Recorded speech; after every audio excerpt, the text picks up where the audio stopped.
की हो या मन की,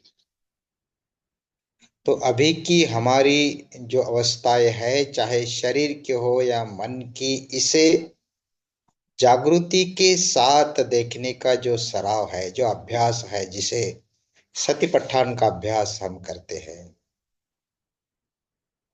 इस अभ्यास के दौरान हम बार बार जागृति का सराव करते हैं, ताकि हम हमारी यह अवस्थाओं को पहचान सके, इस अवस्थाओं को आ, बदल सके।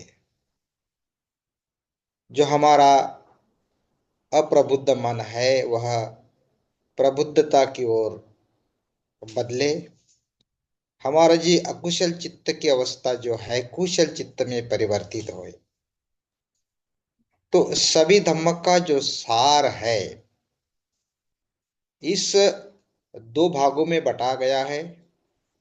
चित्त की अवस्था जो है कभी कुशल रहती है, कभी अकुशल रहती है, लेकिन केवल दोनों ही नहीं रहती। तो कभी कभी हम दोनों के बीच रहते हैं। कब हम हमारे चित्त अकुशलता से कुशलता की ओर बदले, जैसे अभी हमने आ, पूजाएं ली है, धम्म को सुन रहे हैं, थोड़ी देर के बाद ध्यान करने वाले हैं, तो हमारी अभी की मानसिक अवस्था और इसे पहचानना, जानना, समझना, यह जागृति का एक अभ्यास है। लेकिन इसके पहले भी हमारी एक ऐसी मन की अवस्था थी जो हम कई सारे उलझनों में पड़े, कई सारे प्रपंचों में, कई सारे जो भौतिकता है, भव है, भव चक्र है, तो हमारे यह मानसिक अवस्था को कभी हम सम्मिश्र मानसिक अवस्था में रहते हैं, क्योंकि इस अवस्था में हम तुरंत बदल जाते हैं। हमारा मन जो है कभी इधर कभी उधर, कभी उधर कभी इधर। तो ऐसी सम्मिश्र मन की अवस्था को भी पहचानना, तो मन के अवस्थाओं को पहचानना, यह जैसे सतिपट्ठान का अभ्यास है, वैसे ही हमारे शरीर के अवस्थाओं को भी पहचानना, काया की स्थिति को पहचानना, यह भी सतिपट्ठान का अभ्यास है। और इसी कारण सतिपट्ठान के अभ्यास में चार प्रतिष्ठान दिए हैं। चार स्मृति के जो प्रतिष्ठान है, स्मृति को दृढ़ता के साथ, मजबूतता के साथ प्रतिष्ठित रखना, बरकरार रखना, आगे बढ़ाते रहना और आगे आगे उसका विकास करते रहना, यह सतिपट्ठान का उद्देश्य है। तो इस कायगता सती के अभ्यास में बार बार निरंतर नित्य दृढ़ पराक्रम के साथ अगर हम बड़ी लगन से अभ्यास करते हैं, नीचं कायगता सती, नित्य रूप से कायगता सती का अभ्यास करते हैं, ते झाइनो सात तिका नीचं दुढ़ पराक्रमा, हुसंति धीरो निब्बाणम, योग खेमम अनुत्तरो। अगर हम नित्य दृढ़ता के साथ इस अभ्यास को करते हैं, अगर इस अभ्यास को केवल नित्य ही नहीं तो जागृति का स्तर ऊंचा उठाते हुए करते हैं, जागृति के जो भी चार स्तर है, अगर हमारी मन की अवस्था निचले स्तर पर है, तो अगर हम विकास करके उसे उच्च अवस्था में परिवर्तित करते हैं, इसके लिए प्रयासों की जरूरत है। अगर हम प्रयास नहीं करते तो हमारे उच्च अवस्था जो है जागृति की, कब निचले अवस्था में चली आएगी हमें ही पता नहीं चलता, हम ही विस्मृत होते हैं। तो हम विस्मृत इसलिए होते हैं कि स्मृति संप्रजन्य को बरकरार नहीं रख पाते। नीचंग दृढ़ परक्कमा, नित्य दृढ़ता के साथ इसे नहीं रख पाते। अगर इसे नियमित रख पाते तो यह दृढ़ पराक्रमता की बात है। ऐसा पराक्रम जो रणांगन में हजारों लोगों के साथ लड़कर भी हम जीतकर भी नहीं कर सकते। हमारे मन को, मारो को जानकर उसे पराजित कर हम यह पराक्रम कर सकते हैं। तभी फुसंति धीरा निब्बाणम योग क्षेमम अनुत्तरो। जो हम योग साधना करते हैं, ध्यान साधना करते हैं, तो निश्चित ही इसका जो परिणाम होता है तो वह उत्तरोत्तर निर्वाण की ओर हमें ले जाता है। तो हमारे जो प्रयास है उत्तरोत्तर निर्वाण की ओर जाए,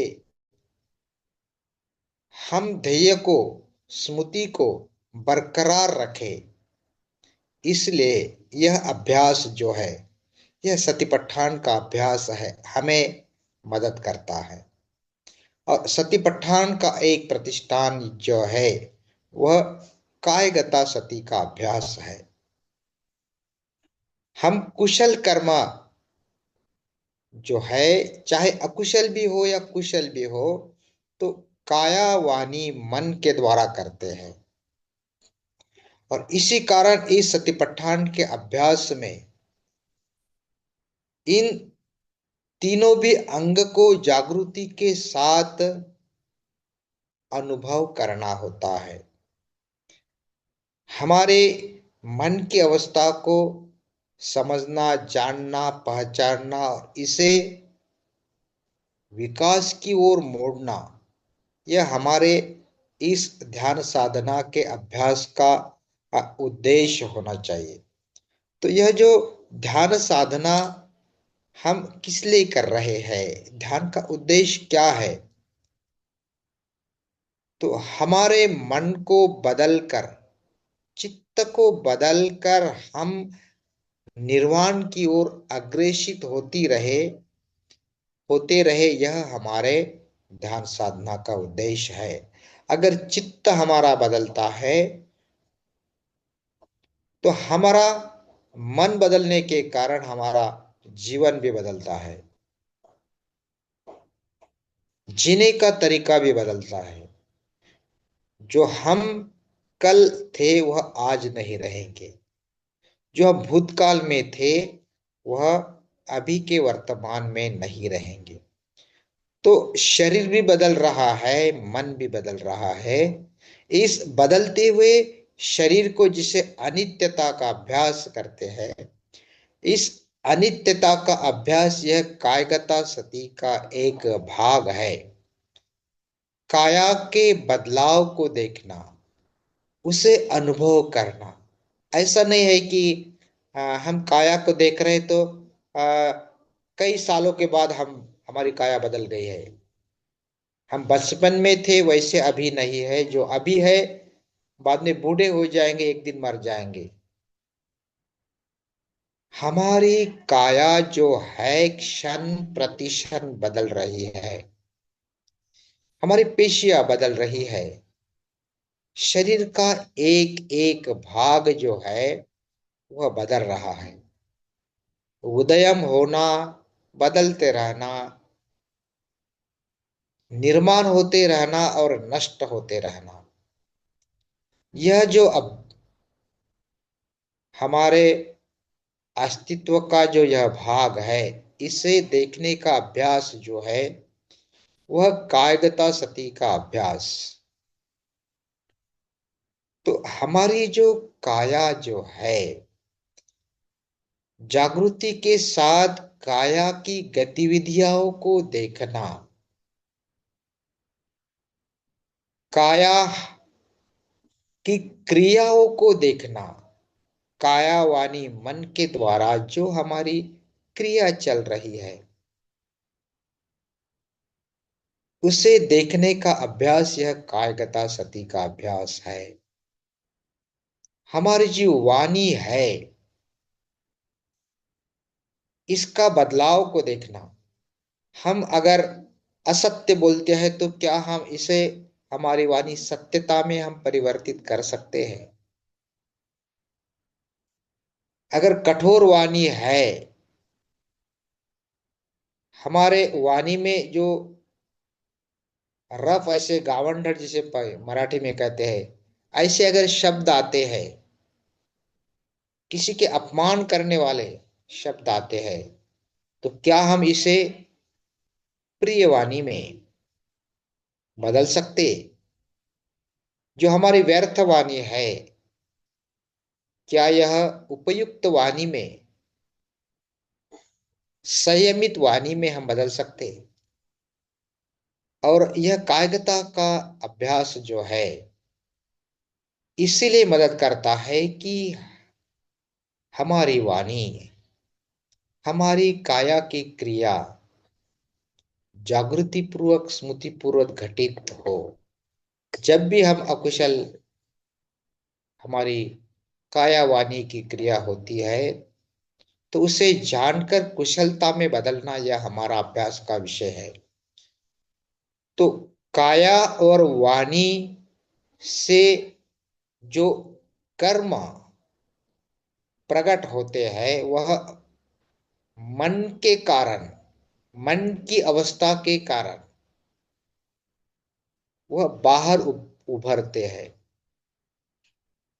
अगर हमारा मन कुशल मानसिक अवस्था में है, जहां मैत्री का सतत प्रवाह है, लोगों के कल्याण की बात, करुणा की बात हमारे मन में है, उसके साथ साथ जागृति का, प्रज्ञा का अभ्यास हमारे मन के द्वारा हम करते हैं, सतिपट्ठान के अभ्यास के द्वारा करते हैं, तो मन से, कुशल मन से जो कर्म हम करते हैं, काया वाणी मन से जो कर्म घटित होते हैं, तो वह हमें सुख की ओर ले जाते हैं।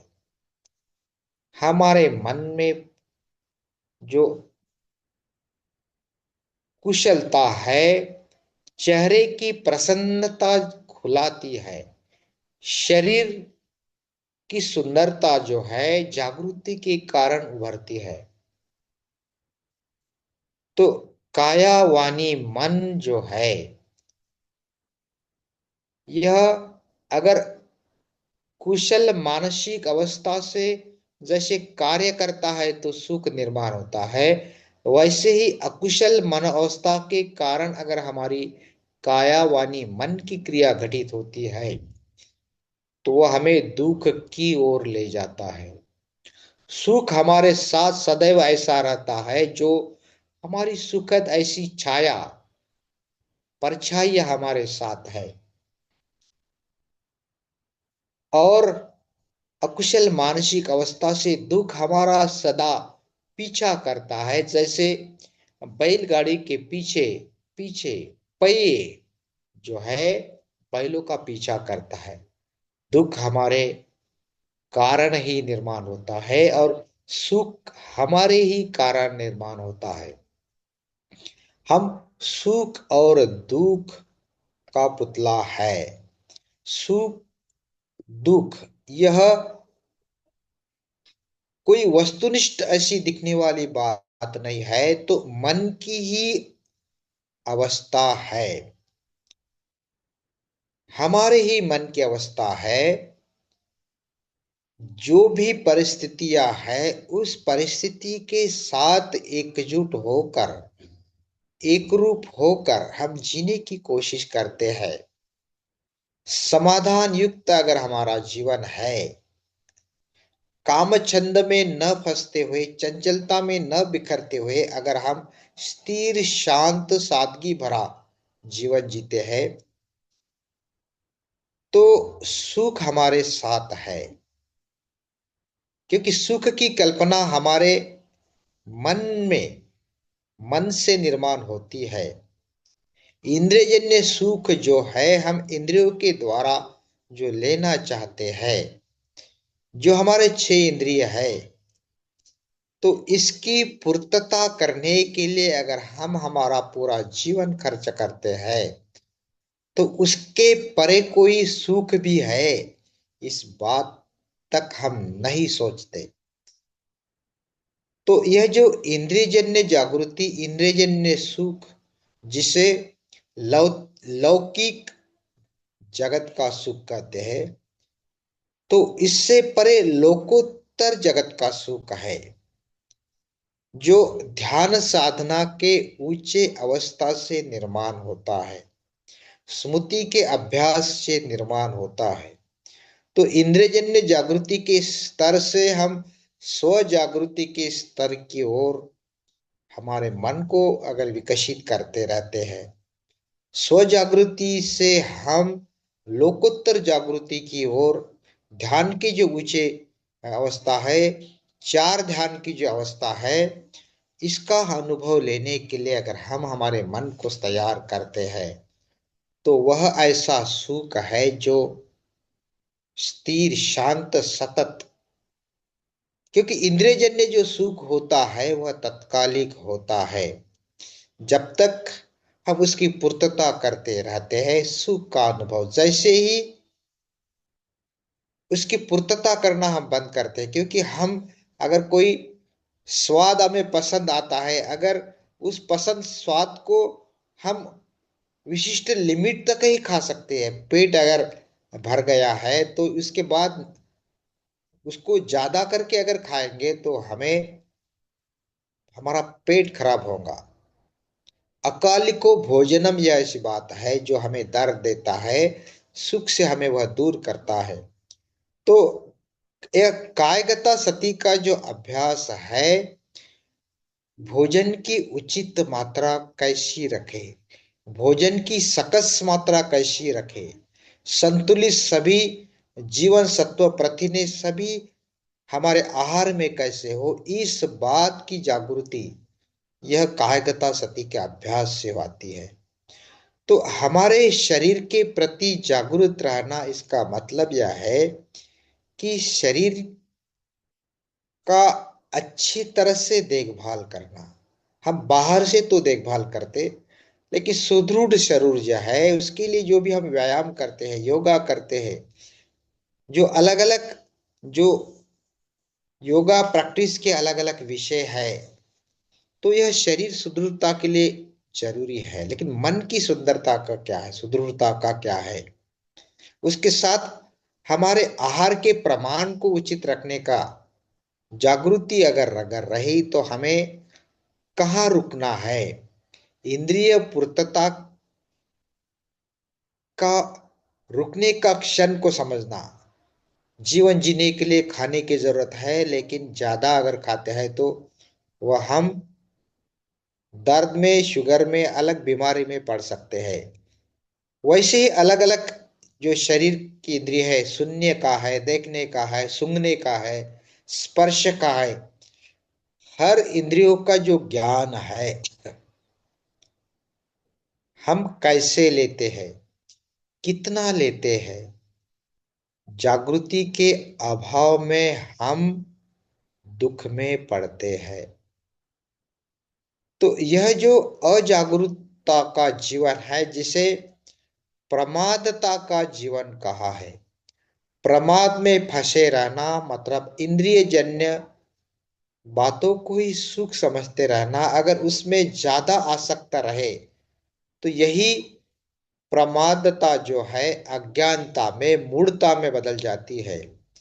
और हमारा जीवन अगर इसमें ही ज्यादा चला जाता है, ज्यादा समय हमारा इंद्रियजन्य बातों में, भौतिक बातों में, बाहर के अकुशल लोगों के साथ सहवास रहकर अगर हमारा ज्यादा समय उसमें चला जाता है, तो कितने भी हम बाहर से सुख ही लगे, हंसी खुशी लगे, लेकिन भीतर से जो है दुख अंदर बढ़ता रहेगा, क्लेश जो है अंदर बढ़ता रहेगा। तो बुद्ध कहते हैं, कोनो हासु किमानंदो, नीचं पज्जलितो सती। कितने भी बाहर से हम हंस रहे हैं, खुशहाली मना रहे हैं, नए साल को बड़े उत्साह के साथ हम उसका स्वागत तो कर रहे हैं, लेकिन अगर हम मादक सेवन करते हैं, इंद्रिय जन्नों में फंसे रहते हैं, रात पर जागते जाग कर नया साल का स्वागत करते हैं, तो यह जो है बाहर की जो हंसी है, लेकिन भीतर निचम पज्जलितो सती, हमारे मन में नीचे, काया के भीतर नीचे जो हमारा मन है, वह क्लेशों में जल रहा है। निचं पज्जलितो सती अंधकारेण ओ नब्दा पदीपम न गवे सती।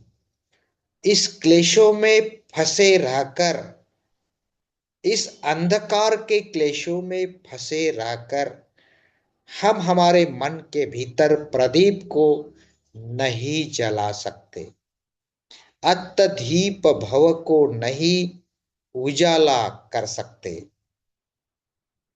तो बुद्ध इसीलिए कहते हैं कि यह जो अजागृति का, प्रमादता का जीवन है, इसे बदले। अब प्रमादता में बदले, अकुशलता को कुशलता में बदले। तो स्मृति जागृति का जो स्वराव सराव है, यह अप्रमादता का जीवन है, जागृति का जीवन है, सुंदर ऐसा जीवन है। अपमादेन संपादित, भगवान बुद्ध का अंतिम जो शब्द है, अंतिम जो संदेश है। तो अप्रमादता का जीवन यह सतिपट्ठान का अभ्यास है, यह कायगता सती का अभ्यास है। और प्रमादता का जीवन जो है, चंचल बिखरा हुआ, भवचक्र में फंसा हुआ अकुशल ऐसा जीवन है। तो हर समय इसे याद रखना है कि हम साधनाएं इसलिए कर रहे हैं, ध्यान इसलिए कर रहे हैं कि हमारा अकुशल मन जो है कुशलता में बदले। क्षण प्रतिक्षण बार बार यही अभ्यास, यही जागृति हमें बरकरार रखनी है। तो जब हम धम्म पालन गाथा कहते हैं, और इस धम्म पालन गाथा में बार बार कहते हैं कि सब पापस्य अकरणम कुशलस्य उपसंपदा, तो पापों से मुक्त होकर कुशलता को संपादित करना, विशली विकसित करना, चित्त को शुद्ध करते रहना, स्वचित्त परियोदपन, बस यही सभी धम्म का सार है। यही धम्म का उद्देश्य होना चाहिए, यही हमारे जीवन का उद्देश्य होना चाहिए। तो इसीलिए धम्म को दो भागों में जैसे बांटा है कि अकुशलता को जानना, देखना, समझना, यह कायगता सती के अभ्यास से हम समझ सकते हैं, जान सकते हैं, क्योंकि इस जागृति के अभ्यास के सिवा हम खुद को नहीं समझते, खुद के भीतर के क्लेशों को नहीं समझते, अकुशलता को भी नहीं समझते। और जब तक इसे नहीं समझते, नहीं जानते, तो हम उस पर कार्य भी नहीं कर सकते। तो समझने का अभ्यास, जानने का अभ्यास, यह कायगता सती है। कुशलता को देखना, परखना, जब तक हम स्थिर और शांत नहीं होते, हमारा चित्त जो है पूरी तरह एकाग्र जागृत नहीं होता है, तो हम क्या कर रहे हैं, कैसा जीवन जी रहे हैं, अभी की मानसिक अवस्था हमारी कैसी है। तो इसी क्षण को जानना, समझना, इसी क्षण को जीना, यही सच्चा जीना है। जीवन तो हम जी रहे हैं, लेकिन जीवन हम कैसे जी रहे हैं, जीवन जीने का तरीका क्या है, सालों साल भी हम जिए, लेकिन हम कैसे जिए? और एक दिन का हमारा जीवन जो है अगर शीलों से युक्त है, सदाचरण से युक्त है, वह सर्वश्रेष्ठ जीवन है। योच वत्स सते जिने, दुस्सिलो असमाहितो। मतलब यो 100 साल तक अगर हम दुस्सिलों से अकुशल कर्म करके अगर जीते हैं, पाप कर्म करके जीते हैं, तो 100 जिए या कितना भी सालों साल जिए, लेकिन एका जीवितम शेयम शीलवंतस्य जाइनो। एक दिन का जीवन जो है, सदाचरण का जीवन, शील के आधार पर सदाचरण से युक्त जीवन, शील समाधि प्रज्ञा यह त्रिविध शिक्षा के आधार पर जो हम जीवन जीते हैं, अगर ऐसा जीते हैं तो वह सर्वश्रेष्ठ ऐसा जीवन है, चाहे वह एक दिन का क्यों न हो। एकाह जीवितम श्रेयम, वह ऐसा श्रेष्ठ जीवन है। तो हम यह साधना के द्वारा जब हम बैठते हैं, ध्यान करते हैं, पूरा जीवन एक दिन, एक मित्र डे हो, एक ऑर्डर डे हो, एक शिविर का दिन, हमारा कुशल मानसिक अवस्था के साथ, ध्यान सदाचरण के साथ अगर जीते हैं, तो यह सर्वश्रेष्ठ ऐसा जीवन है। और यही हमारे जीवन का उद्देश्य होना चाहिए। यही कायगता सती ध्यान साधना के अभ्यास का उद्देश्य होना चाहिए। तो यह ध्यान साधना है। यो सहस्र सहस्रेन संघामे मानुषे जिने, एकाह जो जय मत्तान सवे संघा ममज्जुत्तमम। हजारों लोगों को रणांगन में मारकर युद्ध कर अगर हम वह जीवन जीते हैं, तो वह पराक्रम का, वीरों का जीवन नहीं है, चाहे वीर पदक क्यों न मिले। लेकिन एक दिन का यह सर्वश्रेष्ठ ऐसा जीवन है, सर्वश्रेष्ठ ऐसा उत्तम जीवन है, जो धम्म मार्ग के साथ, शीलों के साथ, ध्यान साधना के साथ, प्रज्ञा के साथ हम जीते हैं। तो बार बार यह जो हम अभ्यास करते हैं, बार बार हम कायगता सती को हमारे जीवन में उतारने की कोशिश अगर हम करते हैं, जागरूक रहते कर यह अगर करते हैं, जब हम सुबह सुबह जगते हैं तो हमारी जागृति ऐसी हो कि हम अभी उठे हैं, हम बिस्तर पर बैठे हैं, हमारा पैर नीचे है, हम पहला कदम उठा रहे हैं, दूसरा कदम उठा रहे हैं, हमारी काया की हलचल हो रही है, हम सुबह की गतिविधियां पूरे जागृति के साथ कर रहे हैं, ध्यान साधना कर रहे, पूजाएं कर रहे, घर के जो काम है पूरे आनंद के साथ, जागृति के साथ अगर करते हैं, और ऐसा ही हमारा पूरा दिन जीवन जो है जागृति के साथ, अप्रमादता का जीवन, यह सच्चा जीवन है। और यही कायगता सती, कायानुसति, सतीपट्ठान ध्यान का उद्देश्य है।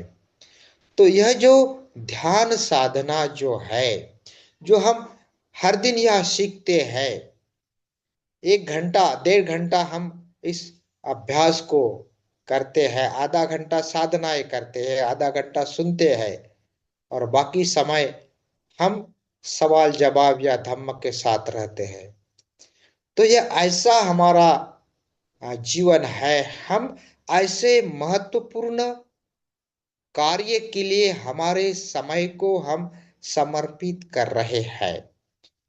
तो इसीलिए हम सर्वसाधारण मनुष्य नहीं है, विशेष ऐसे हम मनुष्य है जो इस अभ्यास को जुड़े हुए साधक विशेष ऐसे है। इसीलिए बुद्ध कहते हैं कि यह पृथुजन लोक है। पृथुजन का मतलब जो आर्य लोक है, वह पुद्गल नहीं है। पुद्गल का मतलब जो बिखरे हुए हैं, जो सर्वसामान्य जीवन ऐसे जी रहे हैं, जिनको जीवन के उद्देश्य के प्रति कुछ भी सचेतनता नहीं है। लेकिन हम विशेष ऐसे लोग हैं। हमारा जीवन जागृति का जीवन हम जीने का प्रयास करते हैं। हम ध्यान साधना हर दिन करने की कोशिश करते हैं। हम बुद्ध के साथ रहने की कोशिश करते हैं, बुद्धानुस्मृति का अभ्यास करते हैं, बुद्ध पूजाएं गाथाएं बार बार उच्चारण करते रहते हैं। हमारा समय जो है धम्म के साथ अगर हम गुजारते हैं, व्यर्थ बातों में समय को न गवाते हैं, तो यह सर्वश्रेष्ठ हमारा जीवन है।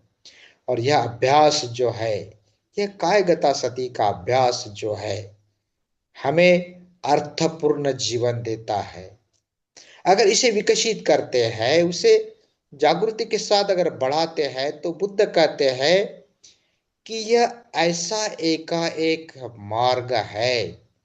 इस मार्ग के द्वारा हम सीधे जो है निर्वाण की ओर पहुंच सकते हैं। जागृति के यह अभ्यास से हम हमारे दुख दर्द दौमनस्य को नष्ट कर न्याय और सत्य की प्रतिष्ठापना कर सकते हैं। और यही सतिपट्ठान का अभ्यास सुत्त में बुद्ध बताते हैं। तो बार बार इसे अभ्यास करते रहना। बहुत सारे ऐसे देश हैं जहां इस सतिपट्ठान को जैसे पूजा लेते हैं, तो बार बार इसका पठन करते हैं।